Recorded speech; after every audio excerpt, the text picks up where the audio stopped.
diagram hari-hari siklus menstruasi. Menstruasi dibagi menjadi 4 fase.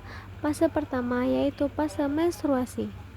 Ovum tidak dibuahi korpus luteum, menghasilkan produksi hormon estrogen dan progesteron. Ovum lepas dan lurus dari endometrium, keluar menjadi darah haid selama 5 hari. Selanjutnya fase kedua yaitu fase praovulasi. Hormon PSH merangsang pematangan folikel di ovarium. Produksi estrogen meningkat untuk menebalkan dinding endometrium. Selanjutnya fase ketiga yaitu fase ovulasi hari ke-14. Kadar estrogen meningkat menghambat PSH, hipofisa, mengonservasikan pelepasan oosit sekunder dari folikel. Selanjutnya fase keempat yaitu fase pasca ovulasi. Berlangsung selama 14 hari sebelum menstruasi berikutnya. Folikel degrad, corpus luteum mengonservasikan hormon estrogen dan progesteron. Elemen dalam diagram. Grafik menunjukkan suhu tubuh basal yang sedikit meningkat setelah ovulasi, perubahan tebal dinding endometrium selama siklus, variasi hormon seperti LH, PSH, estrogen, dan progesteron yang berperan dalam regulasi siklus. Jadi ini adalah diagram siklus menstruasi yang terbagi dalam beberapa fase, sama seperti yang sebelumnya. Yang pertama, menstruasi. Hari pertama sampai ke-7 ditandai dengan warna merah.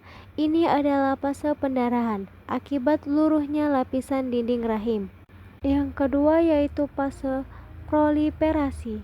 Hari 8 sampai 12 diwarnai dengan warna abu-abu, di mana lapisan rahim mulai menebal kembali sebagai persiapan untuk ovulasi. Yang ketiga yaitu ovulasi. Sekitar hari 13 sampai 15 ditunjukkan dengan warna hijau saat telur dilepaskan dari ovarium. Yang keempat yaitu fase sekretori. Hari 16 sampai 28 ditandai warna kuning, di mana rahim mempersiapkan diri untuk kemungkinan implantasi embrio. Diagram ini juga memperlihatkan perubahan yang terjadi pada ovarium dan rahim selama siklus menstruasi. Proses perkembangan kehamilan. Di minggu ketiga, janin masih berbentuk embrio dan ukurannya masih kecil, sekitar sebesar biji selasi. Di minggu keempat, janin masih sangat kecil, sekitar 2 cm atau sebesar biji wijen. Janin masih berbentuk sel yang disebut blastosit dan dalam waktu dekat akan berubah menjadi embrio. Organ-organ vital mulai terbentuk seperti jantung dan otak. Di minggu kelima dan keenam, bentuk tubuh dan janin mulai terlihat, termasuk kepala, tangan, dan kaki yang masih berupa tunas. Sistem saraf mulai berkembang dengan cepat. Minggu ke-7, janin terus berkembang dan tumbuh.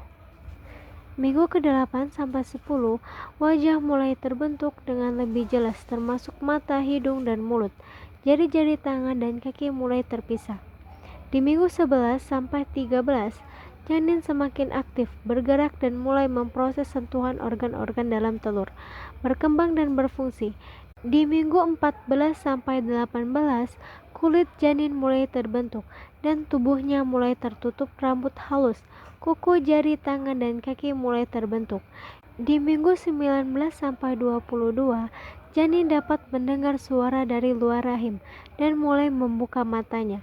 Sistem pernafasan mulai berfungsi meskipun paru-paru belum sepenuhnya matang. Di minggu 23 sampai 29, janin terus bertambah berat dan panjang. Lemak mulai tersimpan di bawah kulit untuk menjaga suhu tubuh.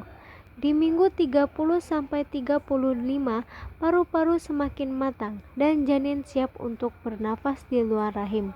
Otak berkembang pesat dan janin dapat mengenali suara ibunya. Di minggu 36 sampai 41, janin sudah siap untuk lahir. Posisi janin biasanya sudah siap untuk proses persalinan.